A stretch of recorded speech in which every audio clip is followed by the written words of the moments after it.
kuna vitabu kama Ngaikandenda, kuna hii Live Between na zingine mingi ambazi simezungumzia. Na kwa nini hizo zingine hazifuatiliwa na hii inafuatiliwa? Watoto kama wale wanaumia. Uelewe hivi, kama leo kuliumia mtoto wa Wavula, kesho atakuwa Mutiso. Usidhania kama uko mbali sana. Na usipoua nyoka kabla hajasonga, ni lazima itakuwa combined. Kwa sababu hakuna njia nyingine. Ikikaa kwa nyumba yako mwisho itakuwa ikifanya nini? Nikimaliza, ninaelewa kwamba mko kwa shida kubwa. Kwa sababu kitu la kwanza, mkuu mna kiongozi ambaye anaelewa anafanya nini. Ni lazima muumie. Na ndivyo sasa mmekuwa na hii confusion. Amuelewi nini ndio inafanyika, ni lini inafanyika, ni wapi inafanyika. Kwa sababu kitu la kwanza hamuna kiongozi. Kwa nini ambaye anasema namna hiyo? Wakati ile wa Kenya, wakati ile nchi zote kama China iliona kwamba iko na matatizo, ileta mtu alikuwa anaitwa chama Mao Zedong. Wakachange nchi yao na ikaendelea vizuri. Hebu jiulize swali moja rais. Kama Kenyatta alikuwa challenged na watu wakaongea siasa, watu wakaongea siasa katika festivals na kana mpaka State House na hajaulizwa, hakufanya chochote. Moi kulikuwa comedian kama Kenjei na wengine ambao walikuwa nao na hakuuliza. Kibaki walikuwa naona mpaka mtu akiongea vile Kibaki alikuwa anaongea na hakuwa na matatizo. Uhuru jamaa anaitwa Tongolo alikuwa anaongea kichallenge government na hakufanywa chochote. Mbona hao huyo ambaye anafanya hii maneno? Last year huyu mzee ambaye mnasema ni kiongozi wenu alikuwa anapigana njezi. Elder sisters and brothers wao Alva. Mwaka huu anapigana nini? Na Alva. Na nakumbuka vizuri the same person alikuwa anaua watoto pale Lang'ata. Why don't you think alafu uchukua hatua kabla ijakufikia kwa mguu yako? Utasubiri nyoka mpaka saa ile itakuuma ndio utaanza kutupigia kelele kwamba umeuma. Na ulikuwa unaona. Asante, Mungu abariki. Aya.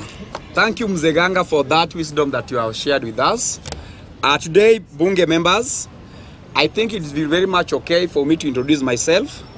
I myself am known as Mwalimu, and that is my name. So today I'm here at least to share with you something about the preamble of our Kenya Constitution that was promulgated 27th August 2010.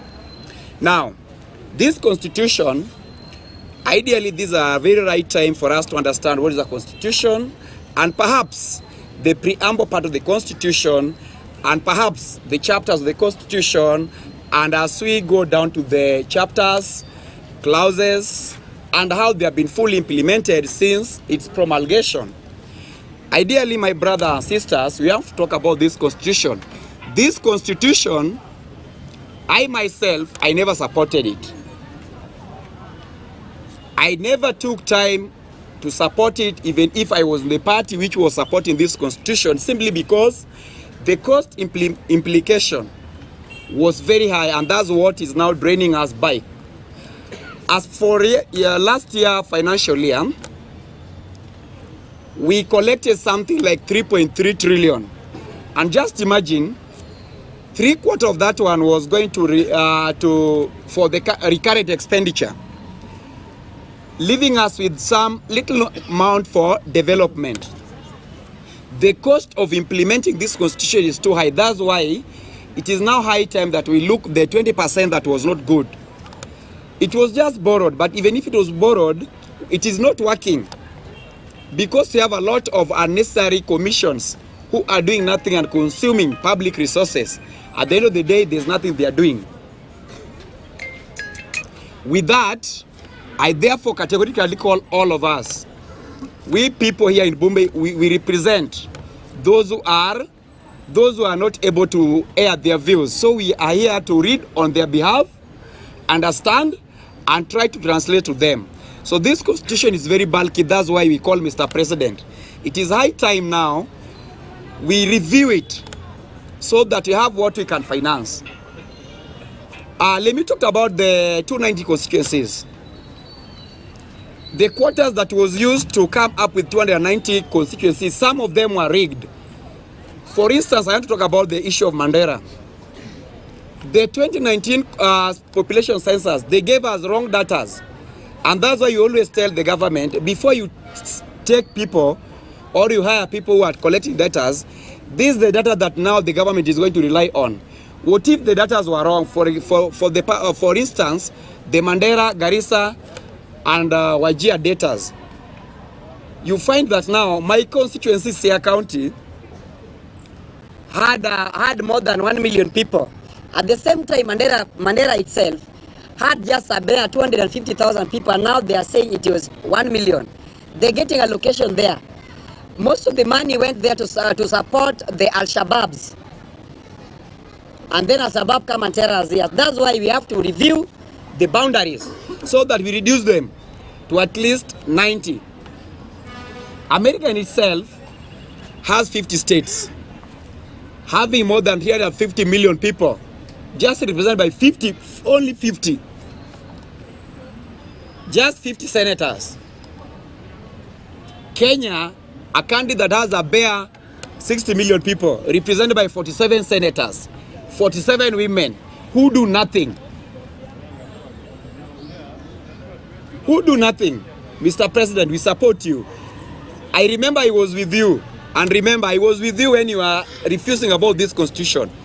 And we told you that it was very bulky, and now it's consuming all what we collect. We remain with nothing for its implementation. There are some parts of this constitution which are necessary. For example, the empowering of human rights. If the human rights, the court give orders, and the government officials are not obeying the court orders, how do you think that now the people, common Mwananchi, will react over that? So there are things which are bad in this constitution which should be removed. So we remain with the ones that are workable. Mr. President, it is now your humble time to listen, reconstitute, review, a constitution that will be reviewed, a constitution that can be implemented, a constitution that can give us a fair representation. Some of us are overrepresented. The Kakamega people, the Kiambu people, they are overrepresented. People like Turkana County, a county which is Turkana and Marsabit, those are the two largest counties in Kenya. And imagine Turkana County being represented by 5 MPs. And Turkana County is almost 3 times Kiambu County. Kiambu County being represented by 12 MPs. It's about population. That's what we are talking about. So let us come with the correct mechanism for fair representation. Some are underrepresented and some are overrepresented. And that's why there's abuse of these offices. We have this fake office called Constitution and Review, hii mambo ya commission. Hii mambo ati wanaangalia incitement. They have never prosecuted anybody. In 2017, they came up with the list of shame. 210 people. They have never been prosecuted, so it should be disbanded. There's another fake commission called the IBC Commission. Why should it have 7 commissioners? Doing what? It should be reduced even to 3, and then they should work on part-time. There's nothing that they should be hired for 6 years, doing nothing there, drinking our tea, using our money for nonsense. So, Mr. President, this constitution have to be reviewed because it is the source of all the problems. It is the source of all the problems because it's too bulky. So let us review part of it so that we come up with a clear, and if it is difficult, let us go back to the colonial constitution. It was somehow workable. And now we need to, you also need to be a dictator because these your officials are not working and they want you to go home. Check what happened in Nakuru. I don't want to review that. Some of your officials are not working and you will go home with them. Before you go home with them, fire them. Fire these officials that are not working, that are sleeping on their jobs. Fire them. Including the IG. Including the NIS, the DCI. What are they doing? How can they allow such kind of bad element to appear in the television? It could have been plugged before it entered the zonal level. I remember Home Thuku in 1992 when he came up with a very, very lethal and dangerous play That play was not even the headmaster by that time, they were called headmasters. The headmaster did not even allow that play to proceed. So these people are sleeping. So Mr. President, chukua kiboko, fimbo ya nyayo. It is time now use fimbo ya nyayo to wake up these sleeping government officials, consuming people's salary. They are consuming your taxpayer, they are doing nothing. They are blackmailing you. They are making you to look like a small child, a toddler. It is high time, if you don't work now, you are going to go home with them. Thank you. Thank you, Mwalimu. Your immense contribution. Asante sana Mr. Speaker, members of Wanabunge. Kulingana na maneno yenye tunaongelea leo, maneno ya constitution, it is a high chance to review our constitution, because even by then we were passing it. We said after 10 years we are supposed to review it, and this is the time we are supposed to do what? To review the constitution. We have seen some weaknesses on it. There are some parts of constitution we are supposed to remove. There are some we are supposed to add, because for example we have this time we have democracy, but it's like we have excessive democracy. Why am I saying this? Because to some extent something happened in Nakuru. If we were having strong leaders,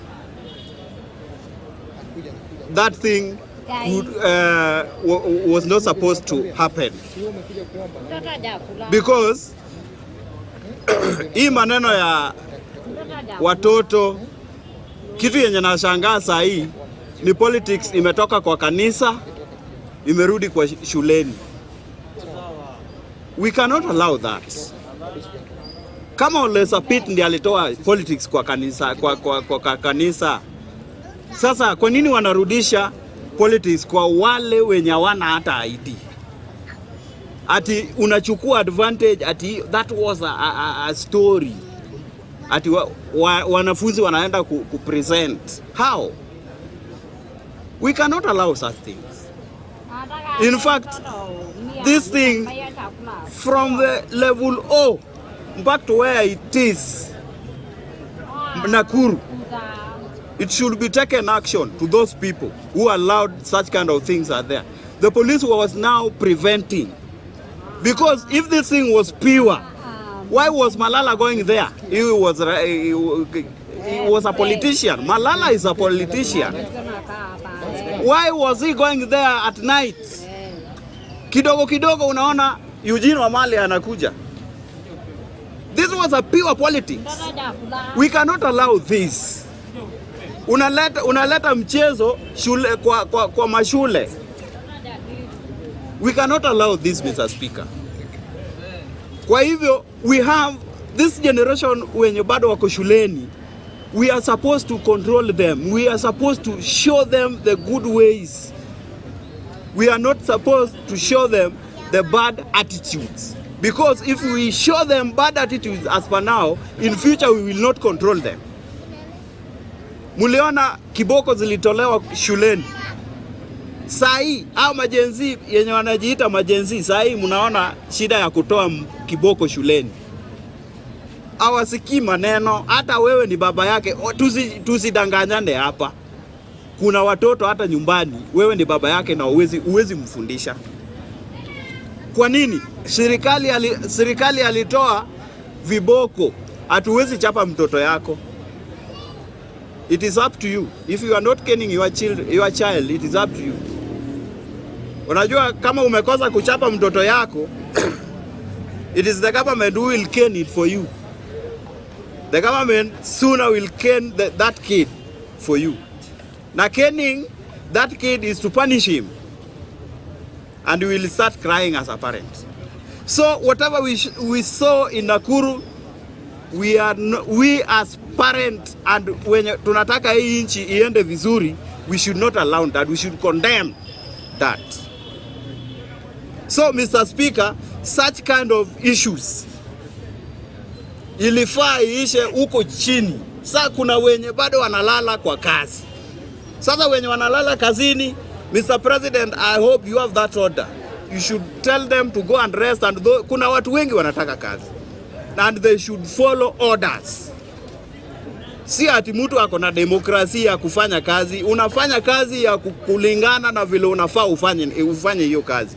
Si ati unataka, you are threatening the nation with your job. We will not allow that. So Mr. Speaker, kwa haya machache, asante. Thank you, Sergeant. Thank you, Sergeant. Hey, yeah, get ready, Gen Z.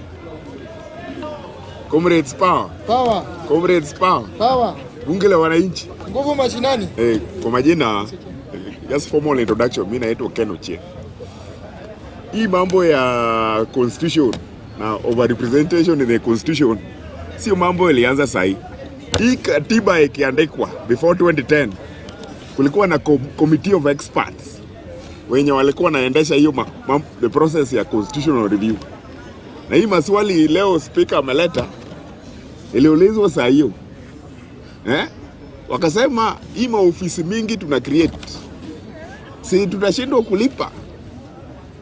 Wenye walikuwa nasukuma mambo ya katiba sikio walisema that is the price we should pay to be a democratic. Kabla mupitishe watu wakakubaliana, ndio hii maofisi ni mingi na hii commission ni mingi, lakini juu sasa tulikuwa na excitement ya kuleta katiba mpya, tukaambiwa kama hii maofisi mingi ndio hii ofisi mingi ni mzuri, that is the price you pay to be democratic. Sasa naona hii price imekuwa expensive, unaanza kuongea tofauti. Lakini sasa ku disband kama iko constituency kama moja inasimamia sijui wa Korea ama nini, ukienda kuambia wa disband hiyo, unajua hiyo ni vita ingine umeanza. Nani anaenda kukubali hiyo?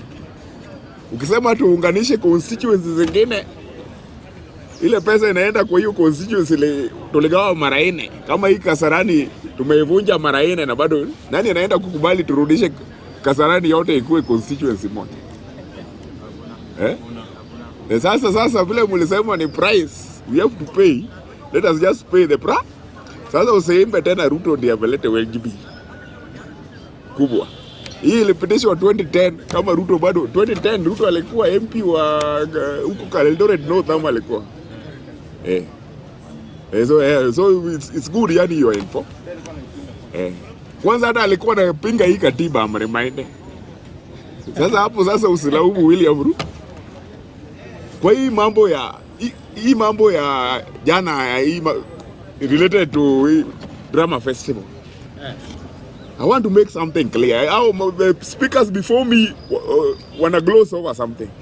There is a difference between satire and radicalization. Hello, mmenisikia?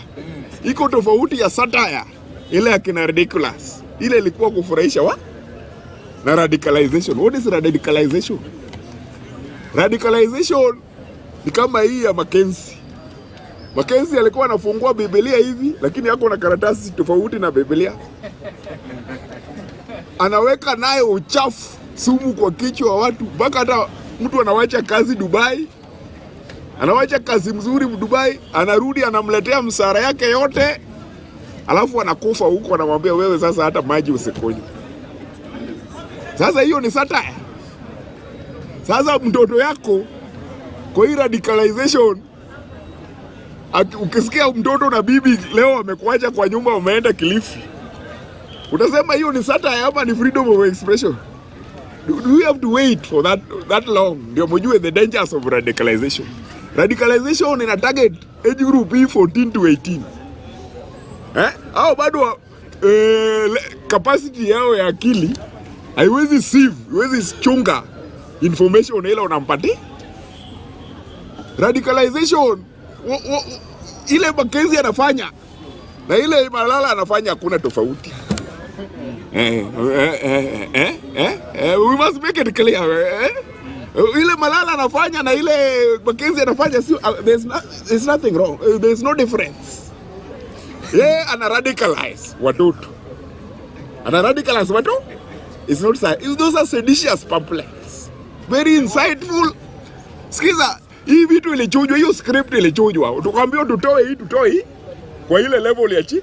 Sasa ile wenye adjudicate wameshaambiwa itoe at the next level, ile vitu ilitolewa isikuwe kwa hiyo script. Malala na watu wake walirudi wakarudi ya kuchochea. Hii kuchochea ndio inafanya mtoto yako radicalization. Mtoto yako utasikia ametoka hapa ni 16 years, mtoto ya form 2 utasikia ameingia Somalia, amerudi amejilipua. Hiyo utalaumu serikali hapo. That is not sir. Hiyo ndio inafanya hii mashule inasomwa chomwa kila siku. Radical insightful literature kuinsight watoto ndio inafanya hii watu mnaita Gen Z, a 16-year-old unapata na anaandamia finance bill.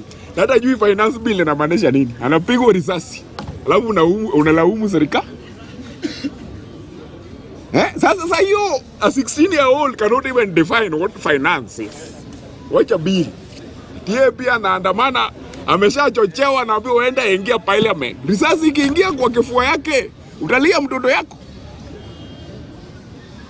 So hapana chochea. Hata hii Butere girls. Ngoja. Sasa wakianza kuchoma mabweni huko kwao, jo sasa wamekuwa radicalized. Waambiwa nyinyi sasa wewe ni Gen Z kwa sababu by 2027 naona wenye wako form 2 na form 3 na 4 wanaenda kupiga Malala amesha radicalize akili yao. Hao ndio sasa wanakuja, wanaambiwa Ruto must go, hiki na Kome wanaimba. Kome ni watu kama kina Kome hata should be not have voting rights kwa sababu hajui what should vote. Serikali inakana wekwe mtu yeye na vote. Awe na kaliba ya kombre. So let us not buruana kia na nyinyi mnapiga makofi. Mimi nawakiwa watu kama Malala. Watu kama Malala hao wana radicalize watoto. Should be met with the full force of the law. Hapana ati freedom of expression. Freedom of expression sasa na chomba nyumba yako nasema ni freedom of expression. Najui kwa nini anachoma, anakwambia hiyo ni right yangu kwa katiba. Ajui right inamaanisha nini? Ajui limit ya rights.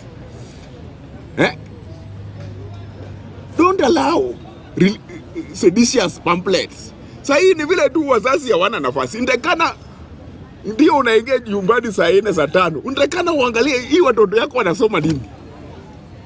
Uangalie literature ile kwa sababu watu kama kina Malala sasa wanaingia shule, they are not trained teachers. Hawana curriculum ile wamekuja kutengenezea naye hiyo script, hakuna mtu ameapprove. Hivyo ndio terrorism literature inaingia kwa shule, inajenga sababu. Dodo ya form 3 ya hiyo Butere kesho ukisikia yako Somalia, utasema ni human rights. Sasa hiyo ndio unajua hasara ya radicalization. So a difference should be made. A difference should be made between satire and radicalization. Kuchafua akili ya watoto. Kuchafua akili ya watoto should be condemned and condemned very kabisa. Asante sana. Thank you Chieng. Thank you Comrade Chieng. Your Bunge. point of information, sir. What is your point of information? Kome should be banned from voting. Okay. Yes. Proceed. Bunge power. Utaongea baada yake. Nafurahi sana kuwaona hapa as we address the issues affecting our country. Tunaongea kuhusu katiba. And let me tell the previous speaker ya kwamba democracy is very expensive. Your rights starts where mine's end. And my right starts where yours ends. So democracy is very expensive. Democracy is a virtue of just wooing who is arguing better than the other, not who is using more force than the other. That's democracy. Na hiyo ndio tuko. Si ya kwamba when I argue my case out and I win the argument, unakiblia rungu kunigonga. That's not democracy. Sasa tukiongea kuhusu hii katiba, yes, our 2010 constitution, it is one of the very best in the world. Lakini hao wazee nikisoma walisema 10% iko na shida.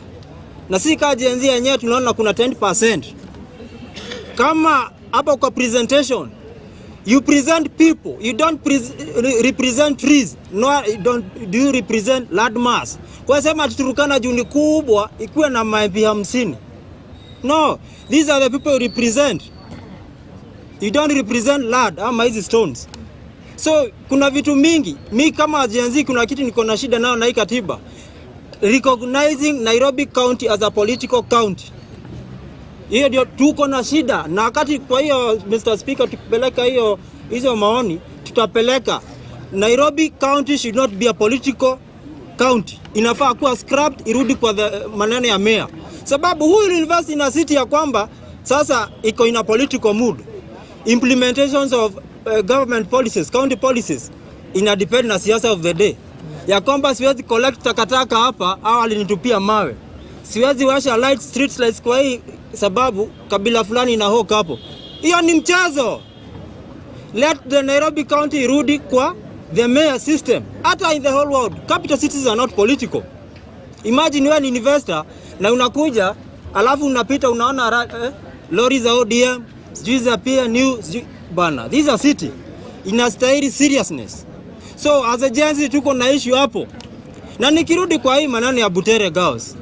You people you are funny. It is funny. Na tunakwambia we are in a democracy dispensation. So the previous speakers hapa wana castigate all manner of insults kwa Malala. Ati a politician should not write a play. Bana, let us remind you. Dennis Itumbi wakati alikuwa na bishana na kina Uhuru, he wrote a play na ikechezwa na Kangaroo Girls. Alikuwa mtu associated na politics. So mimi hapa kila siku nasemanga whatever is good for the gander is also good for the whatever is good for the goose is also good for the gander. Murkomen is the one now accusing Oman of allegation to Malala na hata akimwarrest. These Butere girls, wacha niwaambie, this is the second time Butere girls is coming to the limelight. During handshake government, Butere girls performed a play named Shackles of Doom. It was criticizing handshake government. Sasa tumejua kwa mitandao, Murkomen was the one applauding that Butere girls. Alikuwa anapiga makofi. Sema good publication. Good girls. Huyu mwalimu hata anafaa nunuliwe hata gari. Now the same Butere girls, na Butere girls iko fadi. Imetoka mpaka bibi president. Now the same Butere girls play, it's just acting a play, criticizing the government. Echoes of war, Joaquin. Yeah. So what's the problem of children? The book, it's a play. That is one. It is a play. It is not a book. It's a play. It's a play. It's not a set. So mimi nakwambia, president, you are either, I'm sorry to use these words, you are either emotional or petty. In democracy, you use coercion. You don't use force. You cannot tear gas children just for the mere sake they have won an argument. And for the heaven's sakes, hii play ilitoka wapi? Zonos. Ilianzia kule chini. So wakati imefika hapa national levels, that's why you are realizing. Na mimi nafurahia sana kuona hii vitu zinashika president kwa mshangao, kwa butua. Meaning he has a very weak NIS, na tukimwambia hivyo anaona sisi ni kama bana. Speaker, these are heckler pretend to be sergeant at arms. Na huza mishipa gani? Sasa wacha nikwambie, this is democracy. You use coercion. You cannot tear gas children simply. Na wacha nikwambie, hii maneno ya kutia gas watoto wa shule, Ruto, this is the second time he is being associated with it. Ilikuwa Lang'ata, tena imekuwa Butere. Na kuna watu wanasema ati those pamphlets are seditious. There's nothing seditious about a play. In USA, teenagers, they sit with the president that they discuss about matters affecting their country. Nyama mwanangi public participation huko White House. Mnaonanga? So hii kitu ya kuita watoto at 17 years old ati hajui. Anajua. Kids are learned. Na wacha nikwambie bwana president, the people who are teaching these kids in those high schools ni hawa Gen Z na millennials. Hao mnabishana kwa mitandao, hao ndio walimu. Those are the people direct the plays. Those are the people writing the plays. Sasa wewe banana yako, you don't use force, use coercion. Na kuna vitu as a president unafaa ufanye. You downplay some things. Bwana wezi, you cannot be answering everyone. You cannot be reacting to everything. You become very unpopular. Unajua kuna scenario nilipeana hapa bunge power. Bunge power. Kuna scenario nilipeana hapa ya kwamba kuna mzee akitoka kazini akarudi kwa nyumba akapata nyumba inachomeka. Kwa hiyo harakati nyumba imewaka moto, panya 2 zikatokea. Pop! Mzee akaona sasa hizi panya zimekuwa zikinisumbua sana. Anachukua rungu. Yeye anakimbia huko kwa mtu anakimbiza panya na nyumba inachomeka. That's what Ruto is doing. You cannot react to school kids. That's a very hiyo ni kitu hata ni wewe umeipea publication. Hatukuwa tunajua. You are the one reacting to non-issues. That's a non-issue. So when unajua presidency is a very big office. When you react to something, every attention is tunaelekeza hapo. So agiacha hii Butere girls iendelee. Hiyo play iendelee na maneno ishe. Unless you want to divert attention on something serious that you want to commit. So unajua kuna kitu kama finance bill 2025. It is being drafted na hamjui. Bwana Kome has said you should be banned even from voting because voting, for you to vote you must be proven you of sound mind. Kila siku hapa unakula matawi, you are heckling, unasema ni voter. Sasa bana bunge hii jivanji hata nakwambia we talk about very serious issue hapa. And we shape the country how it should be governed. Tukikuja hapa tusiletange mchezo mingi. So we are here to advise the president, to correct the president, sababu ni president wa nchi. Na mahali amefail. Na hali amepata kongole amepata. Nikimalizia Mr. Speaker. Kindly, because of interest of time. Bunge nimestikika sana ya kwamba inaendelea na leo ni mazishi ya Debe. The bodyguard to Raila is being ready to rest. May his soul rest in eternal peace. Leo ni Memorial Day ya Kibaki, hamujaongelea. Na leo nimeona tena rais amelaunch Talanta Complex worth 44 billion. That's hapo ndio tuko na shida na kama jenzi. 44 billion shilling, 6,000 capacity sita. Bwana hiyo ni mchezo. Amahara Stadium in Rwanda costed 7 billion. Benjamin Mkapa hapa sijui 5 billion. 44 billions bana. Na alafu anapiga picha na watu wa mjengo. Watu wa mjengo wanaenda na 500. So this money, hii pesa inafaa iende na watu wa chini, si makatazo yana supply dirisha na mawe. So because of interest of time, let me give the floor back to the speaker. Asante sana. Honorable members of the National People's Assembly, you know that this is Jevanji, and we have a family called Jevanji, and we want to thank them for giving us this site, part of their wealth, land, I mean, to be holding our sessions. So one of their members, member family, who is also a writer in our Nation Gazette, died, Firoze, and we want to comfort them as the National People's Assembly for the things they are going, the sorrow the family is facing currently. So Kamoto has some many of him here, and as Bunge la Mwananchi we will mourn with them and to be with them during these difficult times. So Kamoto. Hi members, Bunge la Mwananchi.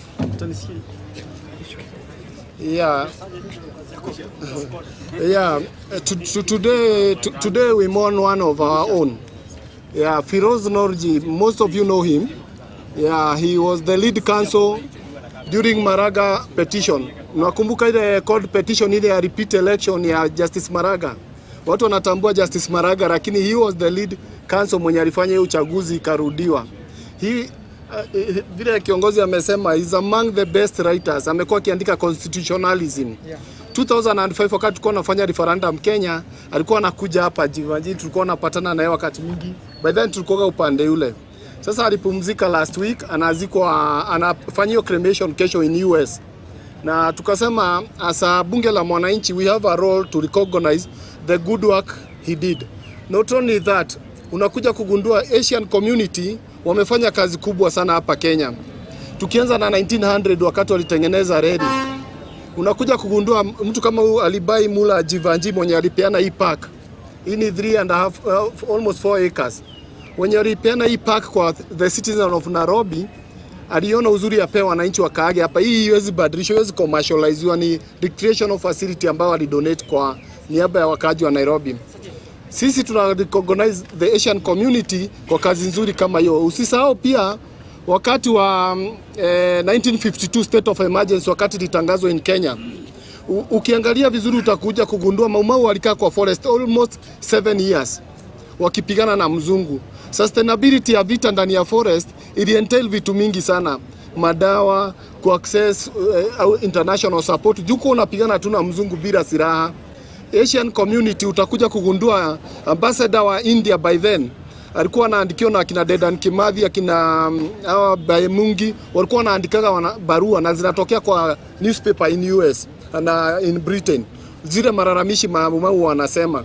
Sasa ni history ambayo imefichwa na watu wengi wajaijua.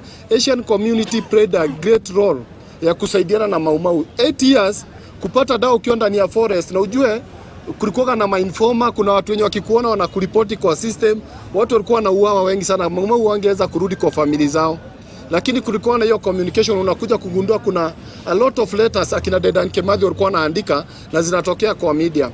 Akina Piogama Pinto unakuja kugundua wakati wazungu walitoka hapa 1960 around 1962. Unaona akina Piogama Pinto walianza issue, wakaanza kusema aje, hapana, kuna pesa Britain ilipeana ikompensate watu, na hiyo pesa ikachukuliwa na mabonyenye watu kadhaa. Na Piogama Pinto na JM Kariuki wakaanza kuuliza swali, hii ni pesa gani? Nani mwenye amechukua pesa? Mbona wapu wapatiwi pesa? Na ndio iliua Piogama Pinto na bado ndio iliua JM Kariuki. So Firoz Norji nafikiria ni outstanding. Sisi kama wananchi tulifurahi sana wakati tulisikia repeat election imeannouncewa, na nafikiria ilionyesha unity ya country. Kwa hivyo ni recognize kazi kubwa ambayo wamefanya na kusema sisi kama bunge la Mwananchi we stand with the family, na watu wote Asian community wajue we are part and parcel ya hii nation and they must feel proud kama citizen wa nchi ya Kenya. Asanteni. Thank you very much, veteran. So as bunge la Mwananchi, we mourn with them during this their difficult times, and we are very sorry. They have really helped this country, just as Kamota said, more than even some of our political elites who stash their stolen wealth abroad.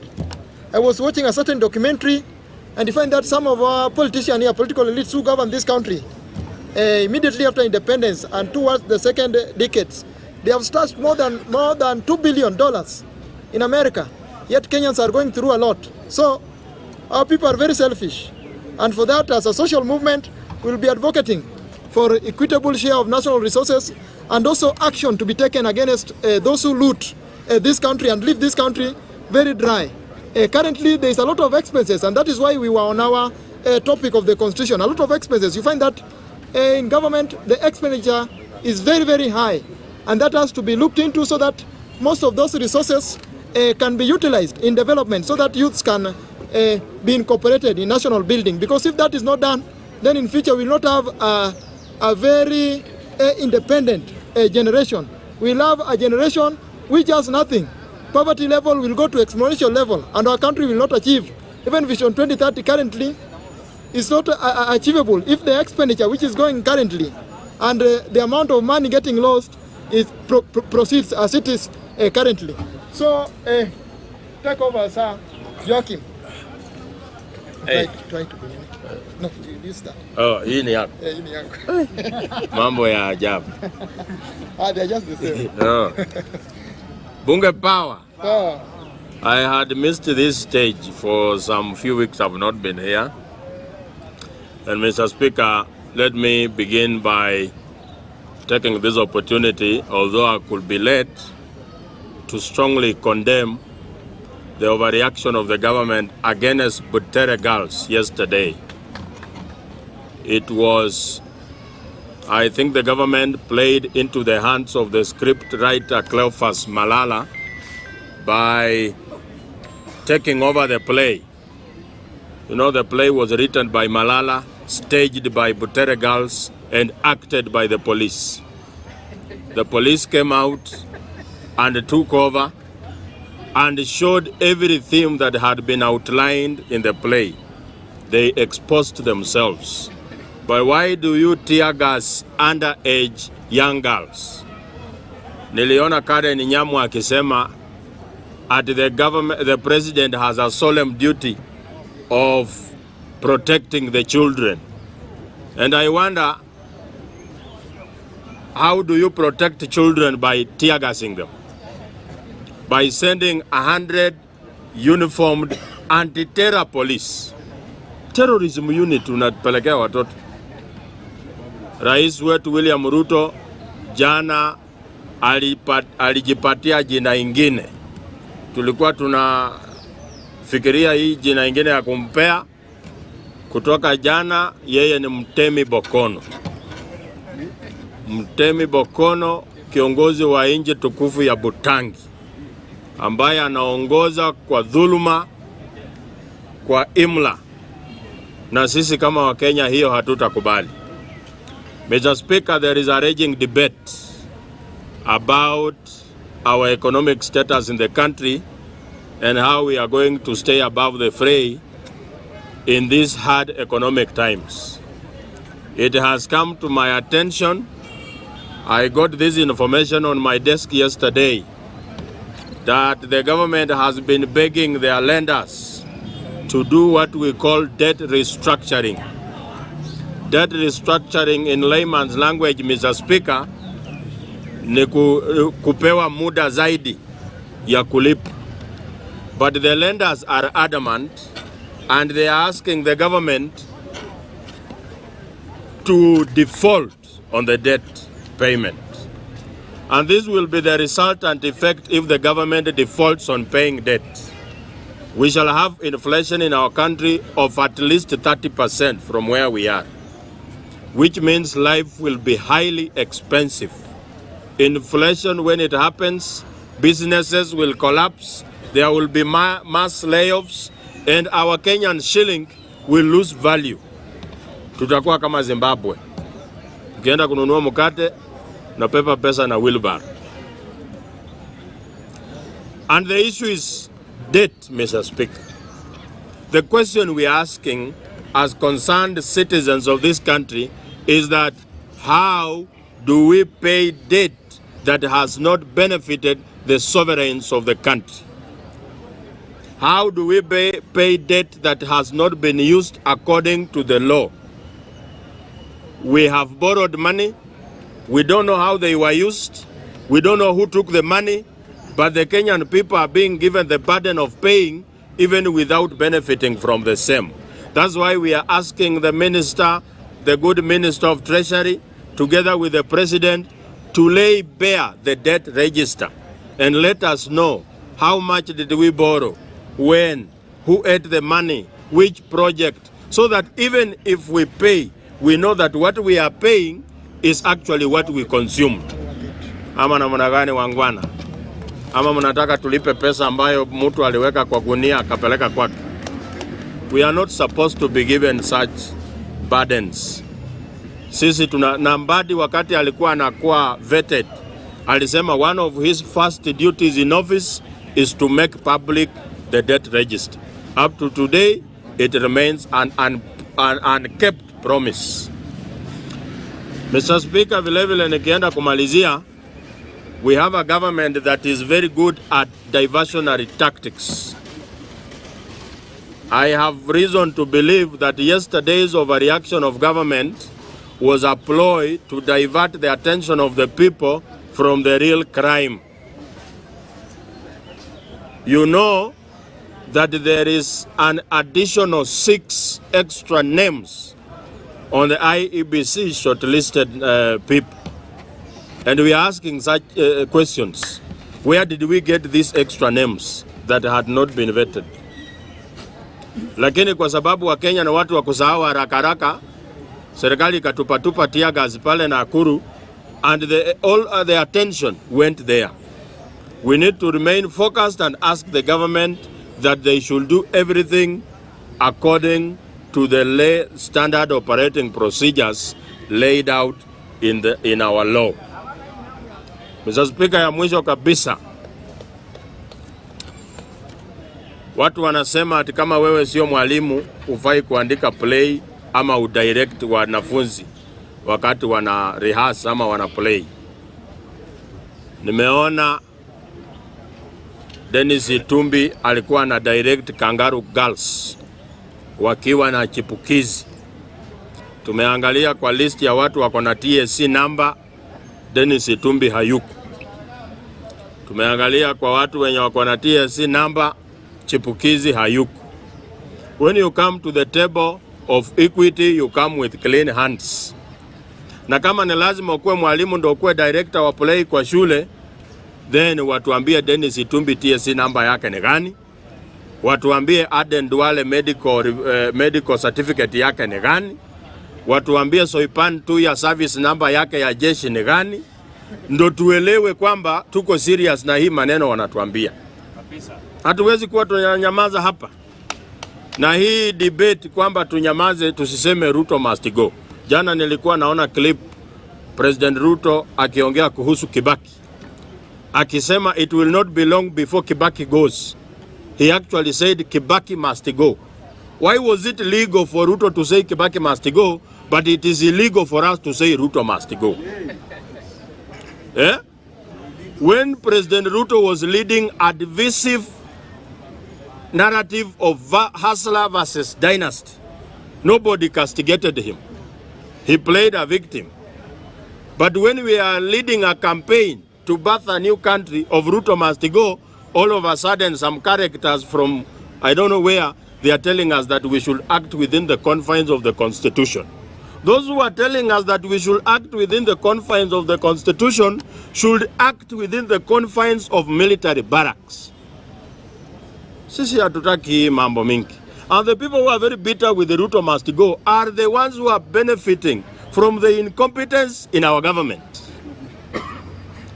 Because there are people who have married extra 2 wives because of corruption. And when you say Ruto must go, you are saying their extra 2 wives must go. When you say Ruto must go, you are saying their tenders must go. So they get so angry. But we are not going to be cowed. We continue with the campaign to birth a new country as we say Ruto must go. Murio Munoko. Before you go, Comrade Joachim, today as the National People's Assembly, we were dissecting on could this problem which we have today, is it as a result of our expensive constitution? Because Kenyans currently, it is seen that we are overrepresented, and even MPs, our legislators, some of them even have time to fight and marry. Recently we saw even MCS are doing some immoral things at the coastal region. Is it that we are overrepresented, and should something be done to the constitution? Because we have even many commissions which are doing nothing, and the fuel guzzlers which the government the problem that we have. So my question is, what is your take on the constitution, the 2010 promulgated constitution? Before we even go to the constitution, our biggest problem that is causing shortage of money in our country is revenue leaks. That we have so much money that is going to mismanagement, and we are not going to, according to the priorities, according to the needs of the Kenyan people.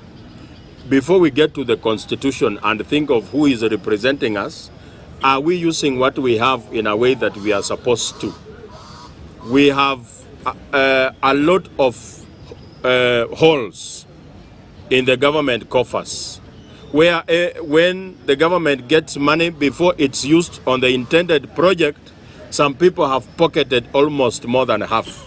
And that's what is causing problems. The reason of overrepresentation emanates from a problem of political patriarchy, where you have to reward people who are loyal to you. So you come up with everything to reward them. Those you come up with commissions, you come up with you end up with a very bloated representation for the people. And the problem we have is that the people who are supposed to reduce our representation are the ones who are benefiting from overrepresentation. So even as we make a noise that we should reduce the number of representatives for the people, we shall have a lot of push and pull, because we are asking the issue of femicides. What is the job of women reps across the counties? They are quiet about it. The people who are concerned about femicide are actually women, are actually men. The women who are supposed to be taking care of their fellow women are only being seen in merry joints. So it's like we are paying people without seeing value for the money. So as let us first address the issue of revenue leaks, embezzlement of government funds, and make corruption a very expensive crime. Sahi mtu anaiba 1 billion, koti inamfine 50 million. Ama wanamfine 200 million. Mtu ameiba 1 billion, unampiga fine ya 200 million. Alafu in a few months anakuwa appointed in another lucrative job somewhere. What will stop that person from stealing? The lady that was mentioned in the edible oil scandal, it was worth 6.5 billion. She had been mentioned in that corruption scandal, but the president went ahead and appointed her in another position. If we are not rewarding thieves, what are we doing? Thank you, sir. Honorable Samuel Ngugi Ndungu. Then Kira Michael, you get ready. Thank you, Mr. Speaker. Today we are talking about the Constitution and over representation. Nikichangia mimi niseme ni kwamba kama nchi tumekuwa overrepresented na viongozi wetu. Ukiangalia kama ni viongozi MCAs ni 1400 na kuendelea mbele. Alafu hujaongeza ambao ni nominated. Unaenda hapa kwa Senate, 47 senators representing the same people who will be also represented by MCA. Unaenda kwa 47 governors, 290 member of parliament. Alafu unaongeza na woman rep. Alafu sasa unakuja una sum up na nominated. Mimi niseme hivi, Speaker, kwa nchi kama Kenya, ukiangalia our population, it is about 55 million. Ukiangalia kama Marekani, America, ni 340.1 million people. Na sisi, hata ukiangalia viongozi wetu, kwao wako na senators, 100 senators. Kwa kila state wako na wawili. Sisi hapa na 55 million population, sisi tuko na 47.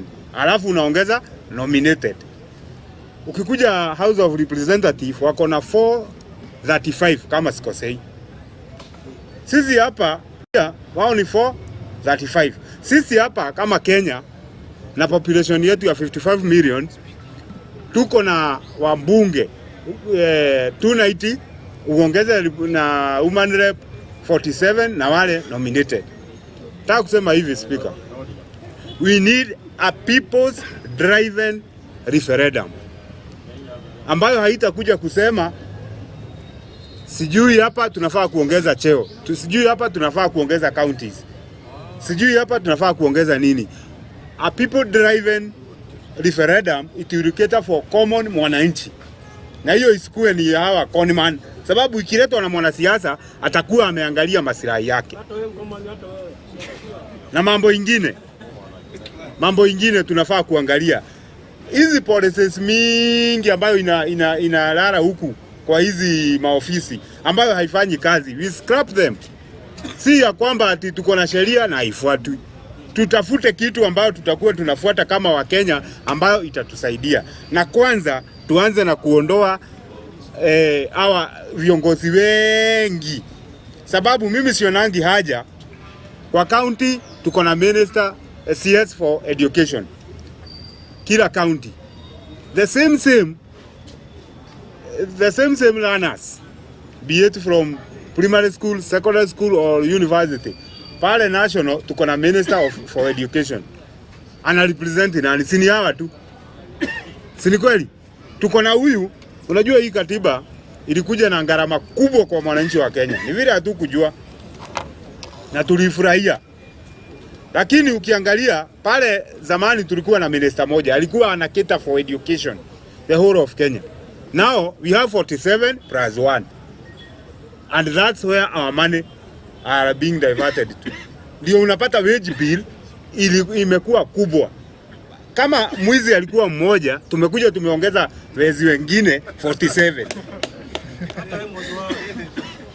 Unaona? Pale kitambo minister alikuwa mmoja for education. Sasa hapa umekuja mmeleta kila county iko na minister CS for education. Kama alikuwa anaiba 1 million, sasa hesabu hiyo na uongeze hii nyingine. That's where our fund are going. Kama ni Ministry of Agriculture, the same thing. Tunafaa we scrap all these things. Imagine ukiangalia kwa county kuna hawa madereva ambao wanabebaga wakubwa. Kitambo alikuwa ni mmoja ule wa minister. Sasa hapa minister wa county lazima apewe driver, security. Ndio unaona wage bill ni kubwa hata kuliko pesa yenye inaenda kwa maendeleo. Na mimi nikilimalizia, Mr. Speaker, sitaki kuongea sana, niseme hivi. Kama Wakenya, kama hatutafikiria about our constitution na isikuje kuhaijakiwa na hawa viongozi wetu, sababu viongozi ndio waliketi chini wakaona na hii Kenya yetu tumesoma sana, wacha tujitafutie nafasi za kwenda kutafuta pesa. Ndio unaona, na wakikuja kuajiri wewe, kama hujui nani kwa hii serikali, huwezi pata kazi. Si ni kweli? Kama huna mtu wenyu ndani, kuingia kwa serikali nao tusidanganyane, ni ngumu. Na ndio walikuja na hii policy wakasema tumesoma sana na ni watu wengi hapa na hii Kenya iko na pesa, wacha tutengeneze viongozi nafasi waingie ndani wakiwa wengi. Naye mwananchi ameachwa pale akiteseka. Na ndio unaona hata ukijaribu kufanya nini, huwezi ingia pale ndani. Pale labda upelekwe. Huwezi enda pale kungangana, hiyo nayo huwezi. Ndio tunasema we need people's driven referendum. Na tukienda pale, mambo ya administration ndio itakuwa ya kwanza. Hiyo ndio kwanza tutashughulikia, ya mwananchi wa kawaida. Hii ingine ya kusema ati sijui tuongeze eneo bunge zingine 70, hiyo hatutaki. County hata reduce to the former 8 colonial regions. Turudi hapo. Sababu hii pesa yote hawa mabwenyenye wanakuja kupidia. Na mimi nitafikisha hapo, Mheshimiwa Speaker. Thank you. Against the Constitution 2010. In 2005, I said no to it. In 2010,